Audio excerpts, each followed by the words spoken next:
It's always exciting when I get to talk to an artist on release day. Stephen Ryan brought us 15 diverse tracks last September, and today releasing an extended version of that album, 5 new songs. Stephen Ryan joins me. How are ya? I'm doing fantastic. How are you doing, Dana? I'm great, thanks. And so you're out of Paris, Ontario. Your first album released in 2014. Just going to get a little backstory on you. How did you get into the music industry? And you produced this album, didn't you, too? Yeah, that's correct. I did. So my first foray into the music industry was kind of just like everyone else, was singing either in a friend's basement or in my bedroom. I had a buddy up the street from me that his dad was in bands growing up, and I didn't know how to play an instrument, and he already played drums, and one of my siblings was playing bass. And they said, well, why don't you just sing? I said, I can't sing. And his dad said, well, everyone can sing. And that's kind of how I started singing. But over the years, my first release in 2014, I worked with an awesome Canadian producer, Dan Broadbeck, and I learned a lot from him. But I just had some trouble getting what I had in my mind coming out of the speakers. So over the span of the last 10 years or so, I kept working on my craft in the studio. So I produced my 2021 album as well as the most recent album that's coming out today. And that's called Life, Love, and Everything After. These 5 new songs, what made you add them to the September album and re-release it other than letting them out as singles or starting a new album with these 5 songs? Back in 2021, when I released my album previous to this, It was called Light of Day, and that was because I was worried these songs were never going to see the light of day because I had spent so much time working with different people thinking the music would come out, and it never got released.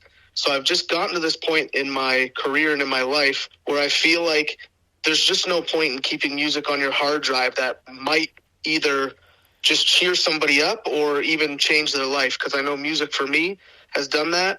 So I just felt like since these songs were still part of that collection, there was no point in waiting another year or 2 years, because who knows what will happen and who knows how many people it could reach in that time. So I just decided to put out the extended version. This album, so far, I've listened to the one that was released in September. It's about life, loss, love, mental health. There's so many dimensions to it. And you're right, when you say there's messages to a song, this is an album that could, if you're feeling down or low, or you just had a breakup, that you're not alone in it. Exactly. The biggest thing I've always tried to do with my music is, whether it's a sad subject or a happy subject, just have people understand that they're not alone in the way they're feeling and somebody else is feeling that way. Because I remember the first time that when you're a kid, especially a teenager, and either you go through a breakup or you go through these things and you feel like nobody's ever felt the way I feel right now. But for me, I would hear some songs and I would go, well, this is exactly how I was feeling. So obviously there's at least one person out there that's felt the way I feel, and you feel slightly less alone. And that's my main goal, is to make people feel like they're seen. So can you think of a song from either your childhood or teenage years that really got you through something tough? I'm a big album guy myself, as you can probably tell with this 20-song release. Yeah. So for me, it was generally full albums. The 2 that really come to mind is Jeff Buckley's album, Grace. I remember laying on the floor in the dark, whether with a guitar in my hand or not, listening to that album over and over again. That got me through a lot. As well as it was the Phrase second album. It was their self-titled album. That one front to back kind of got me through a lot of stuff. And again, I'm just one of those people that I don't generally listen to just songs. I used to always buy full albums and listen to full albums, and that's also why I wanted to do some of these extended releases and expand on the stories.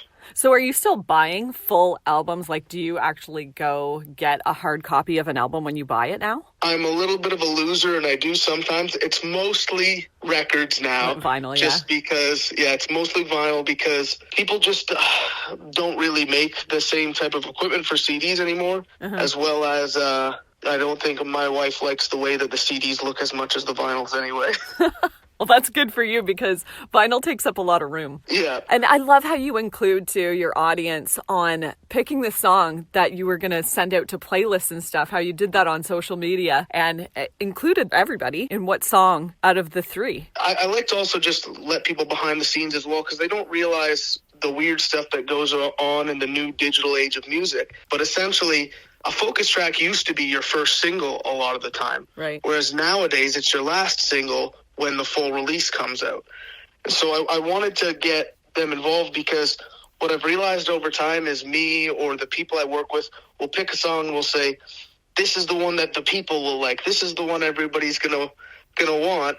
And then all of my songs that have done well were never singles. Right. And they just took off because people gravitated towards them. So I was like, at the end of the day, myself or people I work with or people in the industry in general, in my opinion, just don't know what the general consumer wants. So I said, you know what? I'm going to go to my friends, my fans, and all these people that enjoy my music and let them tell me what they think is the best song.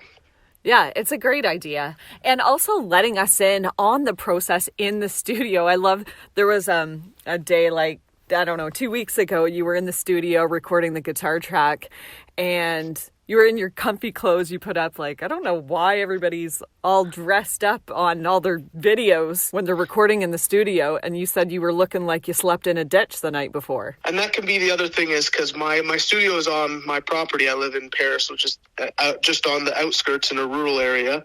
Ontario. And I've got, in Ontario, Canada here. So I've got my studio is in a separate building at the back of the property. So for me, it's just I wake up. Sometimes I'll have pajamas on or sweatpants, and I go back into the studio. And I just always found getting ready and going to the studio made it feel a little too real and a little too sterile. So even when I built my studio, I wanted to feel more like a living room than a studio. Right. Are you going to be touring with this album? Can we expect some live shows or seeing you at festivals this summer? Definitely. So I've got, we did a short tour in September in support of the original release with the 15 songs that we went coast to coast from Halifax all the way to Burnaby, BC. Oh, wow. But we will be booking more shows. We're looking at also expanding outside of Canada, which if anybody listening is from Canada in the music industry, you know that involves getting visas and things like that in order to go over the border and whatnot. Okay, well, we look forward to seeing some live shows. And you do some other music on the side. You've done songs for commercials like Desjardins and Dr. Tom Dean's. Yep. Are you continuing to do that, or are you focusing on this album solely right now? I still do some commercial work on the side and or writing with other artists, as well as I produce and record bands in the studio. I've got probably 6 or 7 artist projects in the studio right now, so that's taking up a lot more of my time, so I'm doing a little less of the commercial stuff. Yeah.